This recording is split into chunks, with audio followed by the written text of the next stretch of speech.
नमस्कार, सुप्रभात. मी अजिंक्य भातंब्रेकर. तुम्ही पाहताय न्यूज 18 लोकमत बुलेटिनची सुरुवात महत्त्वाच्या बातमीने आपण करूया. तौक्ते चक्रीवादळाचा राज्याला मोठा फटका बसलेला आहे. राज्यामध्ये 6 जणांचा मृत्यू झालाय तर 9 जण जखमी झालेले आहेत. 2542 घरांचं नुकसान झालंय. रत्नागिरी, सिंधुदुर्ग, रायगड या समुद्र किनारा असलेल्या जिल्ह्यांना मोठा फटका याचा बसलेला आहे. अनेक गावांमधला वीज प्रवाह खंडित झालेला आहे. अनेक ठिकाणी झाडं पडलेली आहेत. फळबागांचं, फळ पिकांचं मोठं नुकसान झालेलं आहे. तौक्ते चक्रीवादळानं राज्यात खूप मोठं नुकसान केलेलं आहे. अनेक गावांमधला वीज प्रवाह खंडित आहे.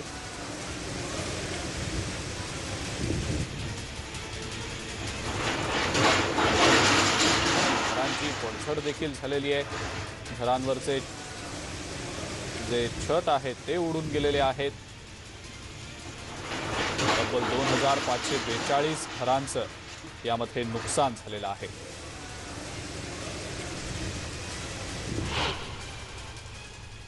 यानंतरची आणखीन एक महत्त्वाची बातमी आपण बघूया. मुंबईसह उपनगरांमध्ये पावसाची शक्यता वर्तवण्यात आलेली आहे. सकाळी 10 पर्यंत पाऊस पडेल असं हवामान विभागानं सांगितलेलं आहे. सोबतच 80 ते 90 किलोमीटर प्रति तास वेगानं वारे देखील वाहतील. सकाळी 7 ते 10 पर्यंत जोरदार पावसाची शक्यता हवामान विभागानं वर्तवलेली आहे. मुंबई शहरसह पूर्व आणि पश्चिम उपनगरांमध्ये पाऊस पडणार आहे. बोरिवली, सांताक्रूजसह उपनगर आणि शहर परिसरामध्ये पाऊस असेल. 10 वाजेपर्यंत जोरदार पावसाची शक्यता हवामान विभागानं वर्तवलेली आहे. आपल्याला माहितीच आहे, तौक्ते चक्रीवादळाचा परिणाम काही अंशी जाणवलेला होता. संपूर्ण मुंबई शहर आणि उपनगरांमध्ये पावसाचा जोर दिसलेला होता. सोसाट्याचे वारे वाहत होते आणि अशीच काहीशी स्थिती आज सकाळी 10 वाजेपर्यंत असेल. पाऊस जोरदार होईल असा अंदाज हवामान विभागानं वर्तवलेला आहे.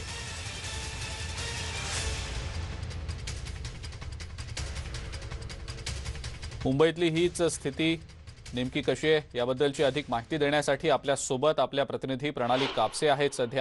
प्रणाली सध्या मुंबईतल्या दादर भागात आहेत. प्रणाली, आपण बघितलं तर सकाळी 10 वाजेपर्यंत मुंबई शहर आणि उपनगरांमध्ये पाऊस असेल असा अंदाज हवामान विभागानं वर्तवलेला आहे. प्रणाली, काय सद्यस्थिती?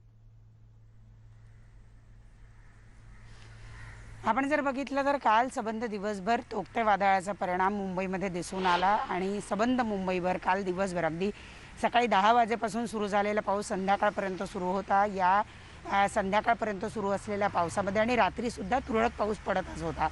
अनेक गोष्टींचं नुकसान झालं आहे. मी आता दादरमध्ये अशाच एका ठिकाणी आहे जिथं तुम्ही पाहत आहात की बांधकामाची जी साईट आहे त्या साईटवरचे पत्रे जे आहेत ते उन्मळून पडलेले आहेत. खरं तर हे पत्रे जे आहेत ते फुटपाथच्या दिशेने पडलेले होते, परंतु त्यानंतर महापालिकेच्या लोकांनी येऊन हे पत्रे आतमधल्या बाजूला वळते केलेले आहेत.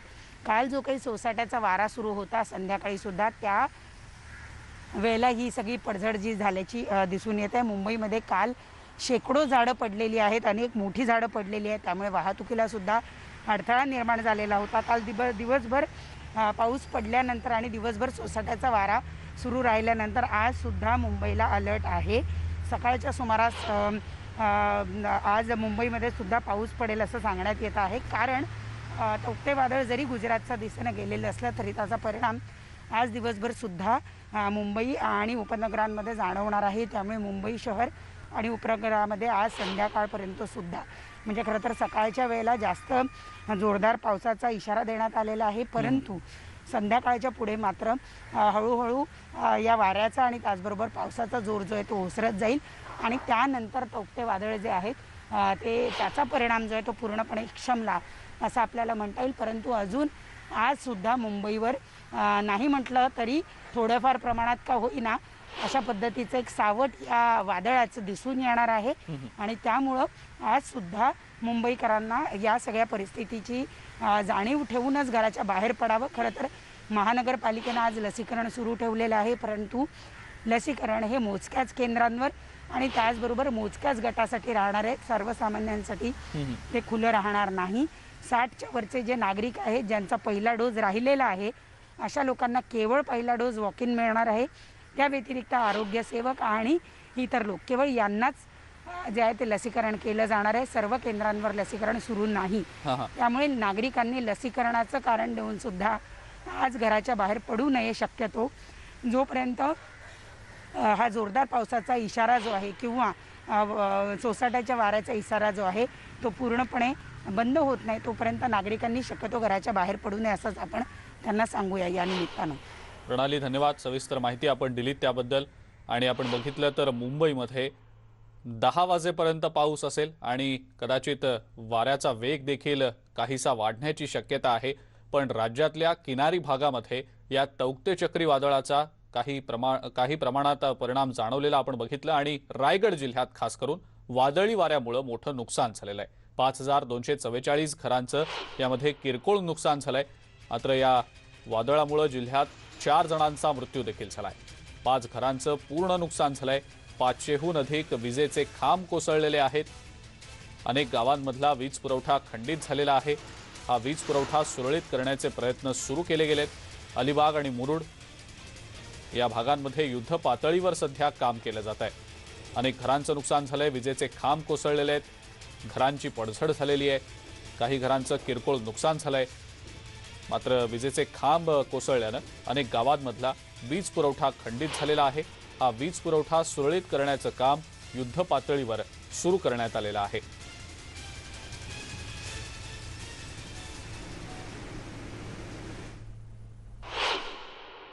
नौ घरों को पूर्णतः नुकसान हुआ है। दुर्दैवी हमारे जिले के 4 नागरिकों की इसमें मृत्यु हुई है। उरण की 2 महिलाएं, पेड़ के एक बुजुर्ग व्यक्ति और रोहा के एक युवक की मृत्यु होने की खबर आई है। इसी तरह 6 लोग भी इस साइक्लोन के इम्पैक्ट के कारण से जख्मी हुए हैं। कैटल में 3 कैटल के मृत्यु होने की खबर अभी तक आई है। इलेक्ट्रिसिटी के दृष्टि से जिला प्रशासन की पूर्ण तैयारी होने के कारण से हमारे 15 तहसील में से लगभग 13 तहसील में इलेक्ट्रिसिटी ऑलरेडी रिस्टोर की जा चुकी है। रत्नागिरी जिल्ह्यामध्ये चक्रीवादळानंतर आता पंचनाम्याची कामं सुरू करण्यात आलेली आहेत. तौक्ते चक्रीवादळामुळे जे नुकसान झालंय, चक्रीवादळाचा जो परिणाम जाणवलेला आहे तो सध्या डोळे पांढरे करणारा आहे. चक्रीवादळामुळे रत्नागिरीमध्ये पडझड झालेल्या इमारतींचा, बांधकामांचा तपशील सध्या घेतला जातोय. पंचनाम्याचं काम जिल्ह्यामध्ये सुरू करण्यात आलेलं आहे. रत्नागिरीमध्ये 2 जनावरं मरण पावलेली आहेत. राजापूर, गुहागर आणि दापोली समुद्र किनारपट्टीच्या भागातील आंबा, काजू, नारळ आणि सुपारी या पिकांचे पंचनामे अद्याप होणं बाकी आहे. वादळामुळे राजापूर तालुक्यात 652 व्यक्ती, रत्नागिरी तालुक्यात 363, दापोलीमध्ये 2373, मंडणगडमध्ये 508, गुहागरमध्ये 667 अशा एकूण 4563 व्यक्तींचं स्थलांतर करण्यात आलेलं होतं. याच संदर्भातली माहिती आपण जाणून घेणार आहोत. स्वाती लोखंडे आपल्या प्रतिनिधी आपल्या सोबत आहेत सध्या. स्वाती, आपण बघितलं तर तौक्ते चक्रीवादळामुळे जे नुकसान आता झालेलं आहे त्याचे पंचनामे सुरू होत आहेत. अजूनही पूर्ण झालेले नाहीयेत आणि आपण जर बघितलं तर अनेक ठिकाणी घरांची मोठी पडझड झाल्याची स्थिती आहे. घरावरचे छत्र जे पत्रे आहेत ते उडून गेलेले आहेत. त्यामुळे हे जे नुकसान आता झालेलं आहे याचा आढावा घेतला जातोय. स्वाती, काय सध्याची अपडेट? खरं तर अजिंक्य, हाच फरक आहे. जेव्हा निसर्ग हे चक्रीवादळ आलं होतं तर ते सकाळी आलं आणि संध्याकाळपर्यंत विरून गेलं. पण हे जे वादळ होतं, या वादळाचा एकूणच गुजरातकडे सरकण्याचा जो स्पीड होता, जी गती होती, अत्यंत धीमी होती. म्हणजे पहिल्या काही दिवसांमध्ये ते 6 किलोमीटर प्रति तास या वेगानं जात होतं आणि नंतर त्याचा वेग जरी वाढला असला तरी ते 11च्या फार पुढे गेलं नाही. त्यामुळे ते म्हणजे सिंधुदुर्ग असू दे, पुढे रत्नागिरी असू दे किंवा मग अगदी गोव्यापासून सुरुवात जरी केली तर ते खूप अधिक काळ त्या राज्य किंवा त्या जिल्ह्यांवर त्याचा खूप प्रभाव अधिक वेळ राहिला आणि म्हणूनच नुकसान पण खूप जास्त झालं. बरं, हे समुद्राच्या बरंच दूर होऊन गेलं, थोडंसं अधिक अलीकडे आलं असतं तर याचं नुकसानाचं जी दाहकता होती ती कैक पटीनं असती. म्हणूनच आपण बघितलं की किनारपट्टीच्या साधारणतः 5 ते 10 किलोमीटरच्या पट्ट्यांमध्ये हे नुकसान आपल्याला बघायला मिळते.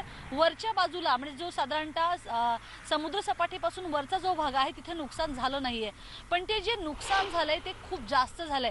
म्हणजे आपण जी आकडेवारी दाखवतोय ती पंचनामा झालेली घरं आहेत आणि अजूनही पंचनामा न झालेली घरं, पंचनामा न झालेले गोठे, ज्याच्यामध्ये किती जनावरांचं नुकसान झालं, किती जनावरं मृत पावली किंवा असे अनेक ग्रामीण भागातले काही ग्रामीण भाग आहेत की जिथे तहसीलदार आणि बाकी इतर मशिनरीकडनं, बाकी इतर यंत्रणांकडनं हे एकूणच पंचनामे व्हायचे आहेत. त्यामुळे हा आकडा अधिक आपल्याला वाढताना बघायला मिळेल आणि त्याबद्दल नवल वाटायला नको, कारण ही पंचनामा प्रोसेस फार लॉंग आहे. एकतर घरांची पडझड जर झालीच आहे, म्हणजे अनेक गोठे पण कोसळलेले आहेत, पण त्याचबरोबर आता म्हणजे इतक्या जणांना पण आपला जीव गमवावा लागलाय. विशेष म्हणजे इलेक्ट्रिसिटीचे पोल असे अगदी खेळण्यातल्या एखाद्या वस्तूप्रमाणे किंवा खेळण्याप्रमाणे ज्या पद्धतीने धडधड धडधड पडत होते, तर ते पुन्हा एकदा नव्यानं लावायला, ते रिस्टोअर करायला खूप दिवसांचा कालावधी लागू शकतो. अगदी आपण शहरातली जरी गोष्ट घेतली, म्हणजे अगदी मालवण शहर जे नगर परिषद आहे तिथे, आणि तिथे जरी लावायचे झाले म्हणजे सगळे पोल्स, तरी साधारणतः एक 15 दिवसांचा कालावधी कुठे नाकारता येत नाही. त्यामुळे अनेक ग्रामीण पट्टे आणि अनेक ही छोटी मोठी शहरं, विशेषतः या सगळ्या किनारपट्टीमधल्या सगळ्या जिल्ह्यांमधली, यांना इलेक्ट्रिसिटी किंवा विजेचा पुरवठा सुरळीत व्हायला वेळ लागणार आहे. सुरुवातीला जर आपण बघितलं की सुरुवातीला सगळ्या जिल्हाधिकाऱ्यांनी असं म्हटलं की कोणालाही कुठेही आपण शिफ्ट केलेलं नाहीये किंवा लोकांचं स्थलांतर करण्यात आलेलं नाहीये. एकतर हे वादळ दुरून जाणार आहे आणि याची इंटेन्सिटी फार नसेल असं साधारणतः गृहीत धरलं गेलं आणि त्या दृष्टीनं तयारी केली गेली नव्हती. म्हणजे नुसतं लोकांना सूचना नक्कीच दिल्या होत्या, पण जी लोकांचं स्थलांतर वेळीच करणं असू दे किंवा मग लोकांना त्यांचे जी कमकुवत घर आहेत त्यातनं बाहेर काढून एका सुरक्षित स्थळी नेणं असू दे, या गोष्टी झाल्या नाहीत आणि त्याचमुळे आपण पाहतो की नुकसानाचं जे आकडा आहे तो पण तेवढा जास्त वाढताना आपल्याला बघायला मिळणार आहे. आता हे वादळ जरी शमलं असलं तरी जसं माझी सहकारी प्रणाली कापसे सांगत होती की नावकास्ट वॉर्निंग जी साधारणतः 3 तासांसाठी व्हॅलिड असते, म्हणजे 7 वाजता ही वॉर्निंग दिली गेली आहे, तर 7 ते 8, 8 ते 9, 9 ते 10 या 3 तासांसाठी मग मुंबई असू दे किंवा मग रायगड असू दे, या ठिकाणी मुसळधार पाऊस, मध्यम ते मुसळधार पाऊस आणि त्याचबरोबर गस्टी विंड म्हणजे जोरदार 80 ते 90 किलोमीटर प्रति तास या वेगाने वारे वाहतील. त्यामुळे अजूनही हा धोका टळलेला नाहीये. हा धोका जसा मुंबईवर आहे तसा तो पालघरला पण आहे, तसा तो म्हणजे पालघर या जिल्ह्यामधल्या सगळ्या जी शहरं आहेत त्यांना पण आहे. त्यामुळे आता या क्षणी तरी किमान काळजी घेणं गरजेचं आहे आणि कमकुवत घर असतील अजूनही, म्हणजे अगदी वादळ पुढे जरी गेलं असेल तरी कमकुवत जरी घरं असतील आणि तर अशा लोकांनी सुरक्षित स्थळी जाणं आता गरजेचं आहे, कारण वादळाचा आफ्टर इफेक्ट जो आहे तो अजूनही संपलेला नाहीये. खरंय स्वाती, धन्यवाद. सविस्तर माहिती आपण दिलीत त्याबद्दल. आपण बघतो आहोत जो आफ्टर इफेक्ट म्हणतो आपण वादळाचा, तो अजूनही पूर्णपणे थांबलेला नाहीये. त्यामुळे सतर्कता बाळगणं, सावधगिरी बाळगणं अजूनही गरजेचं आहे. आपण रत्नागिरी आणि रायगड मधला आढावा घेतला. मुंबईत जर आपण आढावा घ्यायचं म्हटलं तर या चक्रीवादळामुळे अनेक झाडांची पडझड झाल्याचं बघायला मिळालं. वरळी इथं एक झाड अर्धवट पडल्यानं ते हटवण्याचं काम प्रशासनाकडून करण्यात येत होतं. क्रेनच्या मदतीनं हे झाड पूर्ण पाडून रस्त्यावरून बाजूला केलं जात होतं, पण या झाडाचा भार इतका होता की थेट तो क्रेनवर जाऊन पडला. या दुर्घटनेत क्रेन ऑपरेटर आणि एक स्थानिक जखमी झाल्याचं समजतंय. जखमींना जवळच्या रुग्णालयात उपचारांसाठी दाखल करण्यात आलेलं आहे.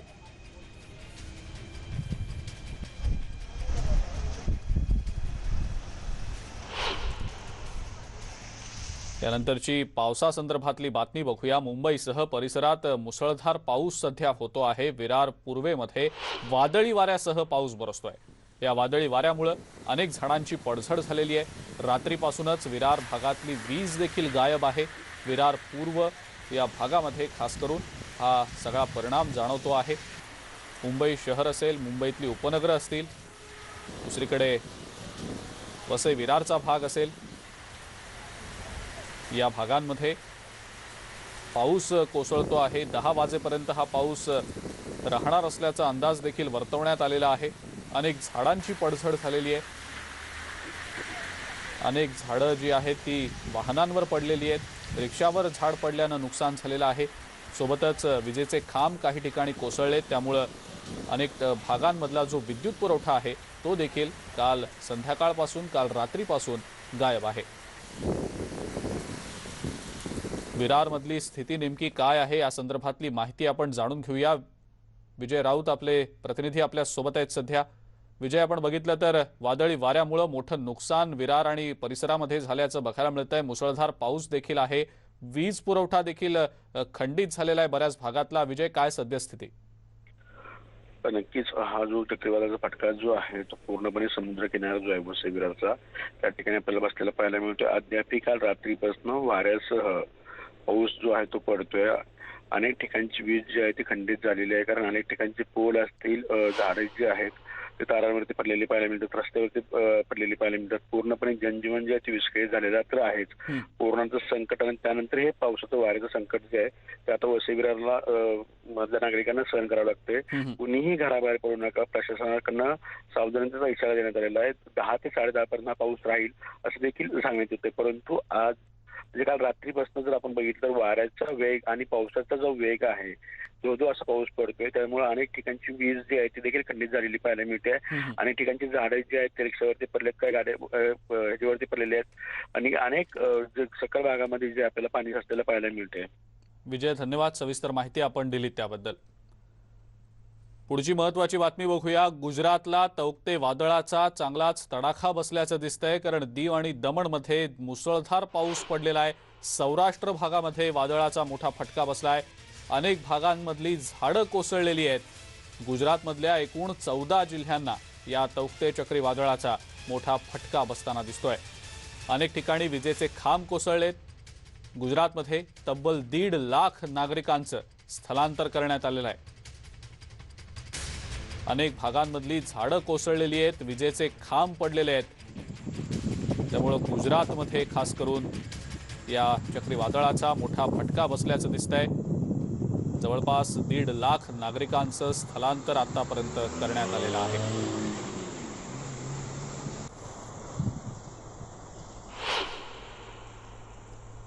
आणि यानंतर काही इतरही बातम्या आपण बघूया। बातमी नाशिकमधली आहे। नाशिकमध्ये रेमडेसिवीरचा काळा बाजार करणारं रॅकेटच पोलिसांनी उद्ध्वस्त केलाय। नाशिकमधल्या के वाघ कॉलेजजवळ रेमडेसिवीरचा काळा बाजार करणाऱ्यांना 3 दिवसांपूर्वी अटक करण्यात आलेली होती। 3 नर्सेससह टोळीकडून आणखी 20 इंजेक्शन्स जप्त करण्यात आलेले आहेत। तपासादरम्यान या प्रकरणाचं पालघर कनेक्शन देखील उघड झालेलं आहे। चौकशीदरम्यान पालघरमधून आणखी 4 जणांना पोलिसांनी ताब्यात घेतलंय। त्यामुळे आता या प्रकरणामधल्या आरोपींची संख्या ही 8 वर गेलेली आहे। नाशिकच्या आडगाव पोलिसांनी ही कारवाई केली आहे। रेमडेसिवीरचा काळा बाजार करणारं एक रॅकेट नाशिक मधल्या आडगाव पोलिसांनी आता उद्ध्वस्त केलेलं आहे।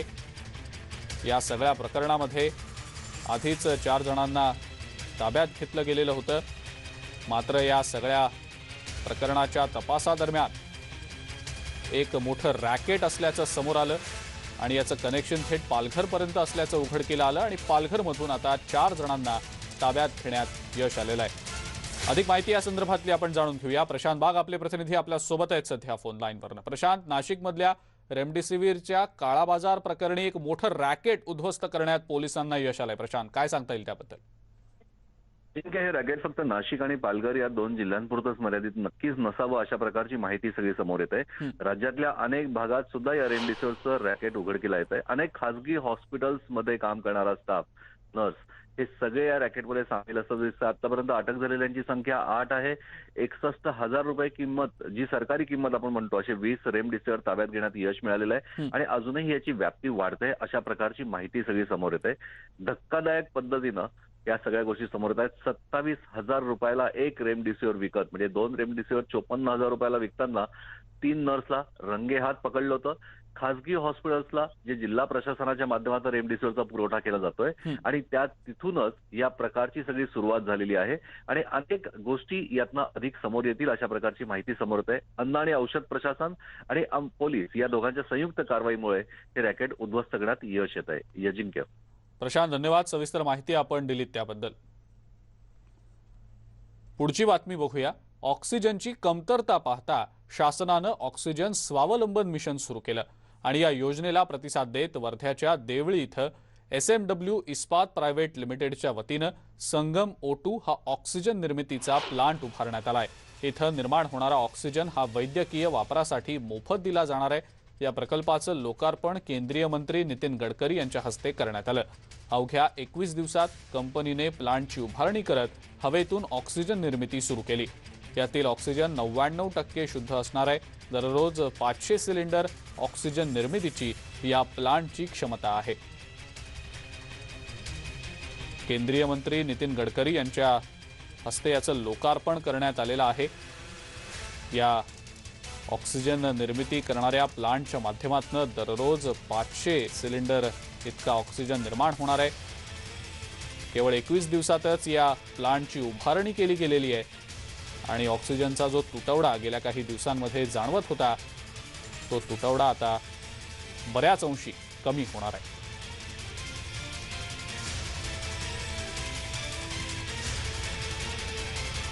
देवळी इथं हा ऑक्सिजन निर्मिती प्रकल्प आहे आणि या प्रकल्पाचं लोकार्पण केंद्रीय मंत्री नितीन गडकरी यांच्या हस्ते करण्यात आलेलं आहे।